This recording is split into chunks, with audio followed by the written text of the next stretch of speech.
person who was doing a family favor was asked to film the wedding of a relative. Uh-huh. And being the videographer and the photographer in the family said, I would like to do that for you. Right. But what do you do before you shoot a wedding? You make sure that you've got enough space on your SD cards. Yes. Because you're shooting on your DSLR in this case, or maybe a hand camera, and you realize that I don't want to run out of space. So what do? We get on Amazon, we get on eBay, and we find a card that has a lot of space that's not going to break the bank. Right. And then we go and we shoot the wedding. In its entirety? In its entirety. And then what happens if that SD card doesn't work? Taking it one step further, what happens if that SD card is fake? Then you hope people took pictures on their cell phone. Exactly. You've probably got everybody in the congregation holding their cell phone, and it probably takes pretty good video these days. Yeah. But getting that footage and making it stable, it's probably not going to be the same quality, that's for sure. That is a heartbreak. Yeah. How does it happen, right? Well, I can imagine it happens with trust.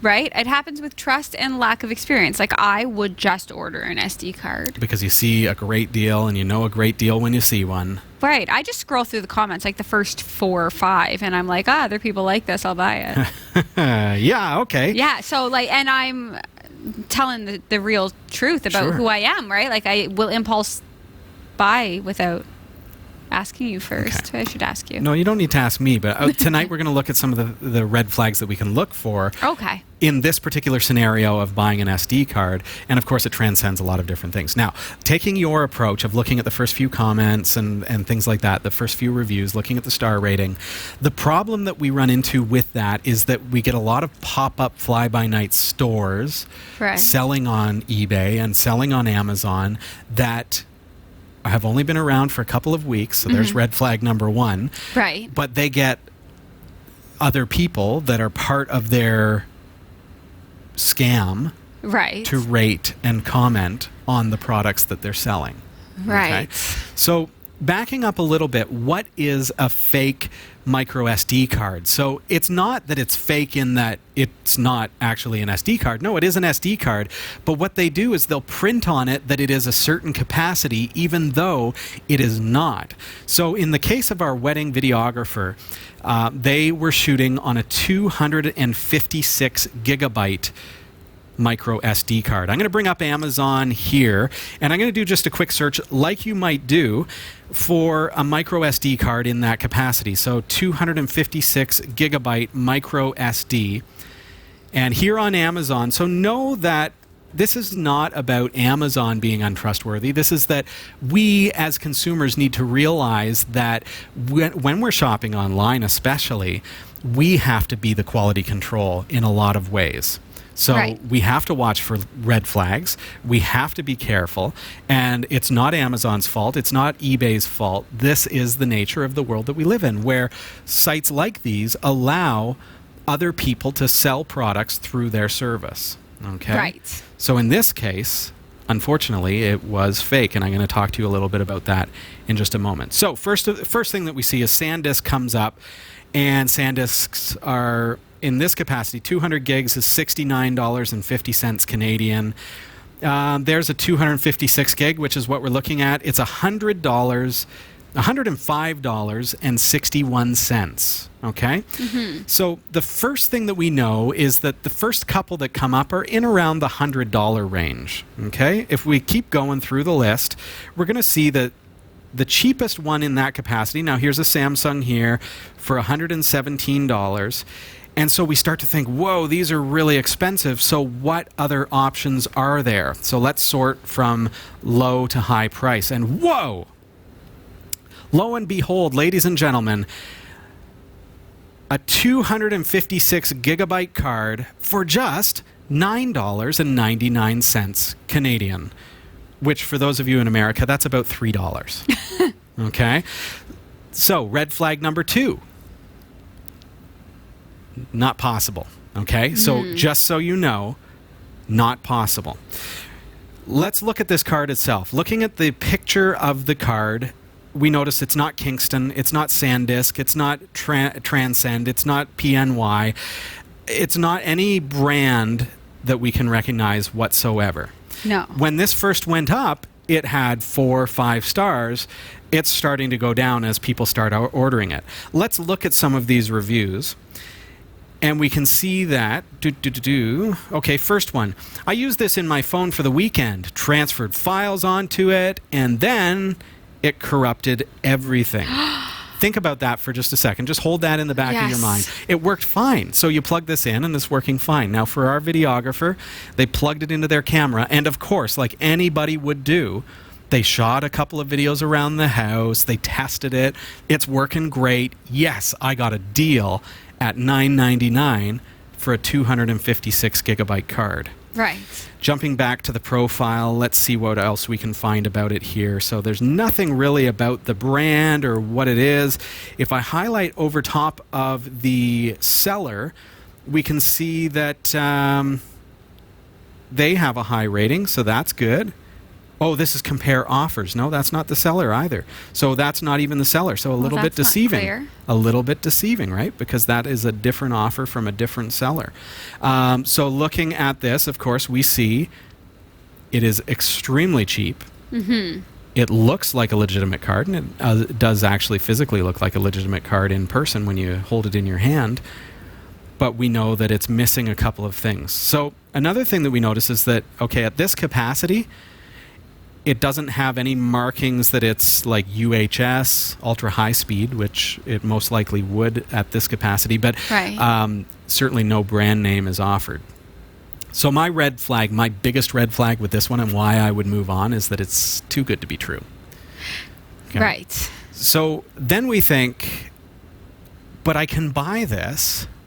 I'll take that risk. It's only $10, and Amazon allows me to return things if they're not good. If it doesn't work, if I have a problem with this card, I can send it back. Right. Okay? Because the card itself, to my pocketbook, is only worth $10. Right. What is that wedding video worth to you? Yeah. Okay? It's everything. What are the photos that you take on your phone worth to you? Those things are priceless, and a lot of times those things are priceless. You can't replace them. You can't, in the case of a wedding and pictures of the family, you can't retake them. Right. Right. So what happened here? So this is an example of a very, very likely fake card on Amazon. Having ordered this card and shooting video, as I said, it worked. The first review said, at first I started transferring files to it, so it worked. Right. But then all of a sudden, it corrupted the data. Because the card itself, now I physically had this in my hand, and I plugged it into my Linux machine, and I ran it against fdisk, and I did a little bit of math. The card showed that it was 256 gigabytes. According to the report from fdisk, it's a 256 gigabyte card. Now, looking a little bit closer at the sector count of that card and doing a little bit of math and figuring out what the card really is physically, not what the file system is telling me it is. Right. The card was 2.4 gigabytes. Okay. How does that happen? So a malicious party has manufactured cards that are 2 gigabytes in capacity. Right. They've relabeled them as 256 gigs. They've actually connected them to a system that has overwritten the file tables to make it look to your system, to your camera, to your computer, as though it is 256 gigs. Everything that you see about this card shows you that it's 256 gigs. Right. As you start working with it, as you film video on this card, it works. Until you hit 2.4 gigs. And then it keeps working because your camera still says, this is a 256 gig card. That's what the card says it is in the file table, in the file system table. And it keeps recording. But where's the data going? Into the abyss of nothingness.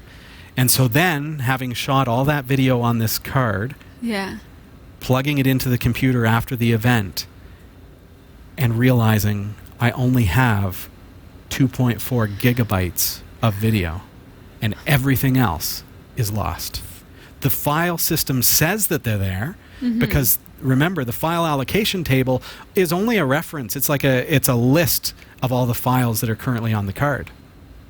So the file allocation table tells Windows when you plug it in, or your MacBook when you plug it in, or your Linux machine when you plug it in, here's a list of all the videos you took. Here they are, a whole bunch of MOV files, and they amount to 100 gigs. But you try to click on one, and then the file allocation table looks for the data on the card, can't find it, and spews out either an error message or just a bunch of garbled video.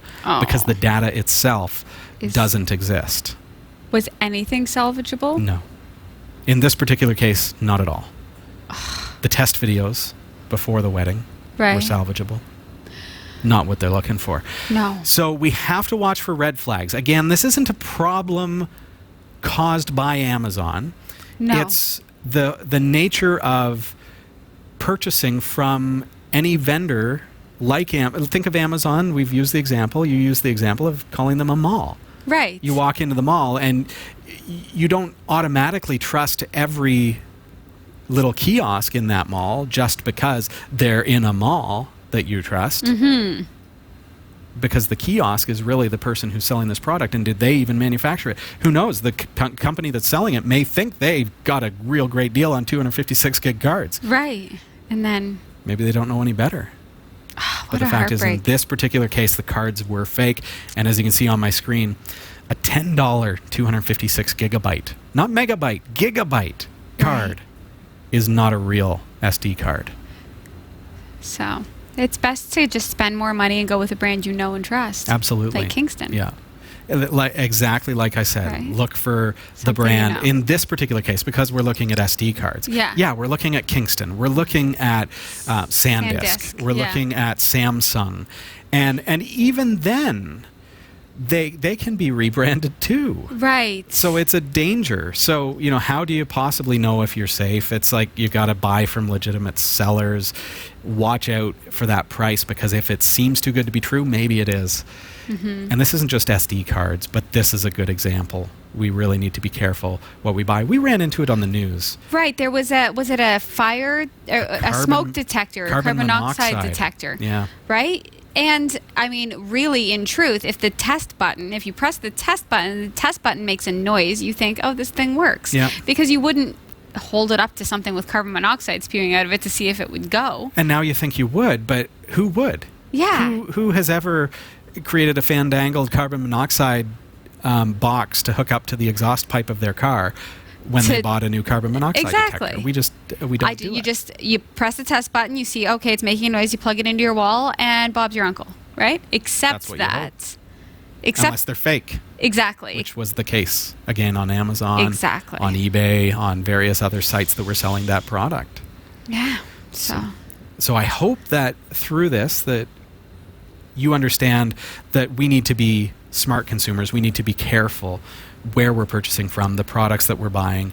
And certainly if you're going to be shooting something, like in a case of like a wedding or shooting something like that, I always have multiple SD cards handy, and I always test them first. I will actually, you know what, here's a good test for you. Put it in your camera and push record and let it run for 4 hours. See what happens. If you're not sure, like if you've got an SD card and maybe you've got a couple on hand and I don't even know, maybe one of these is fake. Why not just run it through a record process for as long as you will ever need to record for? So just fill it right up. Yeah. And then watch back the video and just skim it over and just make sure that everything's good.